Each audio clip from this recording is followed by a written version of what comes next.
Je suis professeur de relations internationales à l'Université de Tel Aviv et j'enseigne également au centre interdisciplinaire de Herzliya et au collège militaire des officiers de Tzal. Alors j'ai pris ma carte au Likoud en septembre 2000 suite à l'échec du sommet de Camp David et au déclenchement de la seconde intifada. J'ai pleinement soutenu les réformes économiques menées par Benjamin Netanyahou lorsqu'il était ministre des Finances entre 2003 et 2005 et me suis engagé pour son retour au pouvoir. Alors Gideon Sa'ar a prouvé à plusieurs reprises qu'il est un homme de principe et de courage. Contrairement à Netanyahou, il a voté contre le retrait unilatéral de la bande de Gaza en 2005.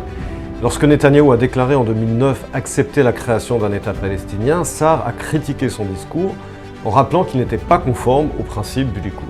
Sa'ar est le seul à avoir eu le courage de se présenter face à Netanyahou à la tête du Likoud pour mettre fin à l'impasse politique où Netanyahou nous a menés.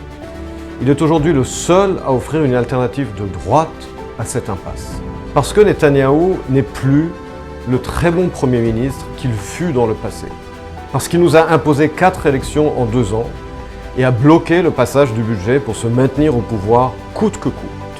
Parce qu'il a déjà été Premier ministre pendant 15 ans et veut l'être pour 4 années supplémentaires, alors même qu'il a laissé des centaines de milliers de touristes et hommes d'affaires étrangers entrer à l'aéroport Ben Gurion sans test épidémiologique et sans quarantaine, et alors même qu'il a fermé les yeux sur les écoles ouvertes et les rassemblements dans le secteur Haredi pendant le confinement. Si vous voulez que cela continue, votez pour Netanyahou. Si vous voulez une alternative de centre-droit, votez pour Gideon Sa'ar.